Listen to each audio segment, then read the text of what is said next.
Hi, Sylvia Klinger here, registered dietitian nutritionist. Today I want to talk to you about nutrition trends. What's coming up in 2022? As you know, the last year and a half had been like no other year. Due to COVID and this global pandemic, things really changed a little bit also in our industry of nutrition. And what I want to go over today is about 9 trends that I have selected that we are most likely going to see in 2022. So let's get started. The number one is about using food as medicine. And we know from past year that there was a lot on that to increase that, boost the immunity of our systems. There was an increase in many supplements and combination of foods. And what's coming up in the next year is even a boost of more of these combination supplements, like vitamin C and zinc was so popular. And I think we're gonna continue to see that trend as well, where not only with supplements, but also combinations of foods. But in this case, we were looking at vitamin C and zinc as to boost the immune system. And these combinations are even more powerful than if we do one single one at a time. Number 2 is about gut health. Many studies and much have been said in research about gut health because there is a lot of synergies and a lot of connection to many parts in our body. For example, we know that gut health and maintaining that microbiota very, very strong and that lining of the wall strong and thick so that the good bacteria stays inside and the bad bacteria doesn't come in is really critical to maintaining our health.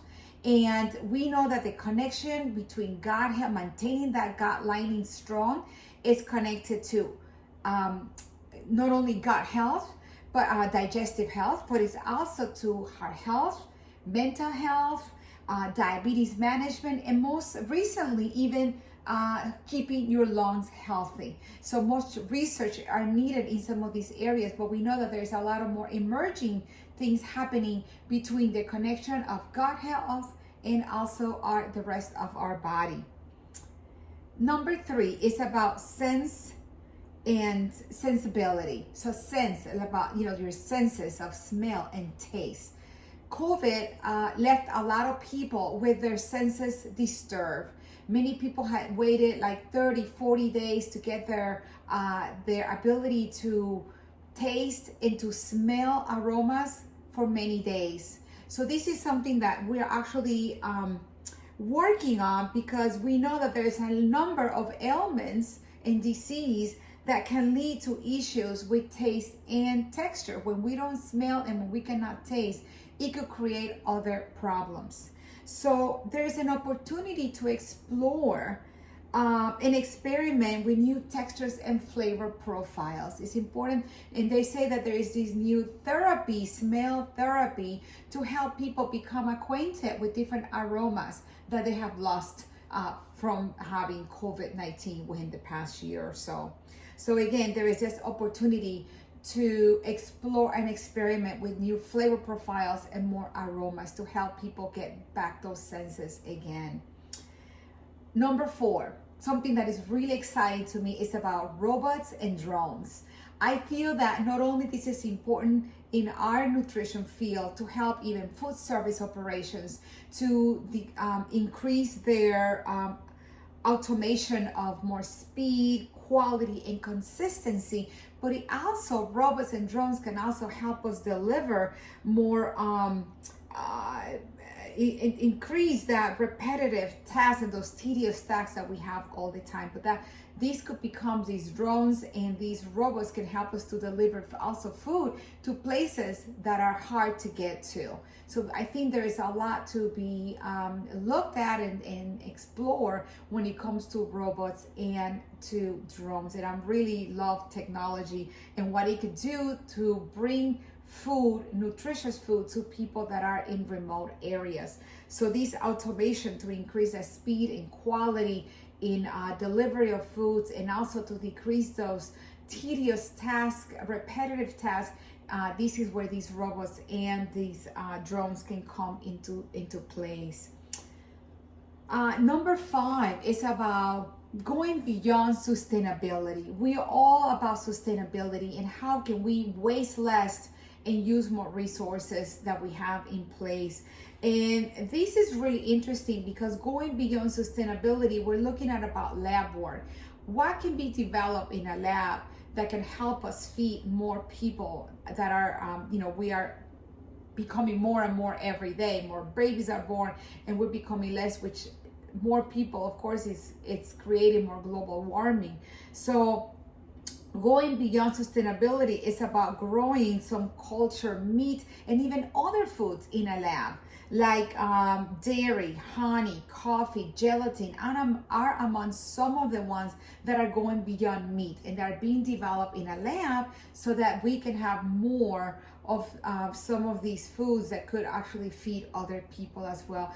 There's a lot of work to be done in this area, but it's something that we're gonna keep an eye, because this is a trend that is coming in a lot of companies, and people are investing in these lab to fork, we call it lab to plate foods that are created in a lab, like in most of them are being experimented in meat. But again, it's not limited just to meats, as I call it, because they're like made in a lab, but it's also going into coffee and dairy products and other items as well. The next one, number 6, is a very interesting trend too that you might have seen grow within the past few years, and this is the plant-based milks. We have seen a tremendous increase. We saw an increase in almond milk and an increase also in other like cashew, some of the nuts milk, flax milk, but now we're going to grains, and we saw a huge increase in oat milk that was really popular within the last year. So now they're looking into even going beyond oats and looking into other grains such as barley that can also provide low fat, and it's a good source of fiber. At the same time, it's enriched with calcium, vitamin D, and B12. So look out for barley milk, which is also being in London already, in Europe, in the UK has already one brand that is got a barley milk out there, and it's actually very tasty, and it's something that is actually sustainable as well, because it's not a grain that is utilized as much. It's a grain that is tasty and is grown in many rigid climate areas, so there's a potential to use also barley into these plant-based milks. So it's going beyond the nuts milk now and going into also we're looking into other grain milks, and this is a trend that we'll have to watch when the next year. Number 7 is about upcycle, and this gets me really excited too, because I'm all about less food waste and trying to utilize every little thing that we are using and buying for our kitchens.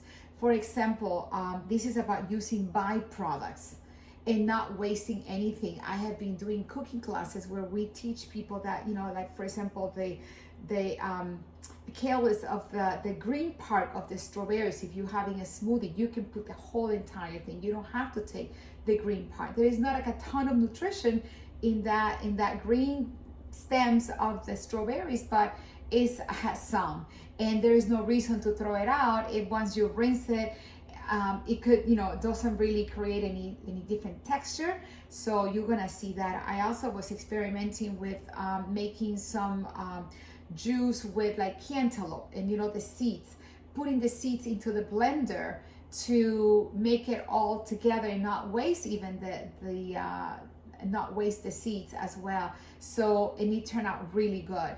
And the seeds, you can eat them without any problems, unless you have, some kind of digestive issues, of course. But again, know that we want to try, the next trend is to look at things that we normally throw away, or companies or manufacturers are throwing away, and what can they do with some of these byproducts. Some of them I know are using in food for animals, or they're using for feed animals in the feed that they put together. But now we're looking into even food products that we can create, or how can we help people eat not throw away hardly anything of what they buy. So using these byproducts is what is called the upcycle. And it's a niche, but I think it's something that we might look, we're looking into that might come up more and more in 22, because we're all about less waste, and these could help us definitely to have less waste. Now, another one, number 8, is about postbiotics. We are used to listening to prebiotics, probiotics, but now it's postbiotic. And this is basically the byproduct of fermentation in the intestine. And these also could have some potential benefits to increase the lower blood sugars, stabilize the blood sugars, and also decrease the risk of obesity. So there's something to be said about postbiotics, and you're gonna hear more about that word probably in 22 even more. And the last one I want to talk about is about carbon footprints and what I call now carbon labeling. Because we see a lot about different things on the label that are not quite as what do we call it, generalized or standardized, I should say, standardized label claims. But the carbon footprint labeling might be something that we might be seeing in the label as well. And this is basically, it's going to show in products trying to track the carbon footprints of that product that you are purchasing. So that's an interesting way that we're going to see also another labeling addition to some of the products that you might be buying in the supermarket. So to summarize, I just want to say that we looked at 9 trends that we're looking to see more of them in 22, or to see them for the first time. And we're talking about more about food as medicine, combining foods or supplements to increase the immunity of our body, gut health, because it's keeping that gut very healthy, because it's connected to many parts in our body, from mental health to digestive health to heart health to even lung health, blood sugar management, you name it. There's a lot of synergies that come from maintaining that microbiota healthy and strong. The sense and sensibility, really helping people get trained back into their senses and tasting and the aromas, making sure that we explore different flavor profiles, so we help them to train their palates and their sensory again back in track to what they had before, or even better. Then it's about the robots and the drones that can help us deliver food to places that don't have access to nutritious food, which I think will be really exciting, and also decreasing inefficiencies like repetitive tasks and actually making the task more efficiently. Robots and drones may come very handy in the future. Going beyond sustainability, we might see these lab culture meats being created in labs. Some countries like Singapore have already approved the sale of these lab meats, but we're also going to see them not only limited to meat, but they're going to be in dairy, they're going to be in coffee, gelatin, human breast milk. I mean, they're going to be making more things in the lab for in the future. So you might be seeing some of that. Much more exploration we need to continue to assess and to read more about these trends, but know that you might be seeing them in 22. Another one, the plant-based milk goes grain, so going beyond the nuts, the almond and other milks, soy milk, and now you're gonna see some of these more of the grains, like with the success of oat milk. You're probably gonna start seeing that barley and other grains being used also to use as a plant-based milks. Upcycle is using that byproducts, those products that normally will go to trash. We might be seeing some of those end products that are byproducts that are to become more consumable. And we already started to tell people that you can eat the greens of the strawberry, you can eat the seeds of a cantaloupe. I mean, there's different things that we can tell people you can blend them and consume them for the most part. But again, it's all these are the things that we're exploring that might we might be seeing more and more within the next few years. And then about the word postbiotic, we're going to be seeing that the importance of not only the prebiotics, probiotics, but also postbiotic. is going to be the word that we're seeing already, but we're going to hear more about how to really keep that intestine healthy, so we have better management of some of these illnesses like blood sugars or obesity. And then the last but not least, again, is the carbon labeling.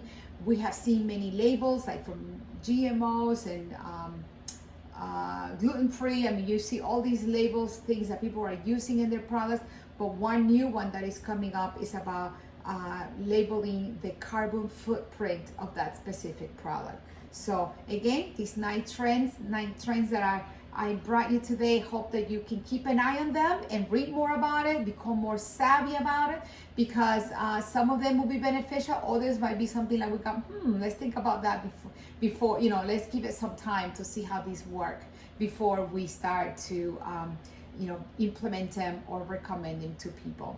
All right. So again, Sylvia Klinger.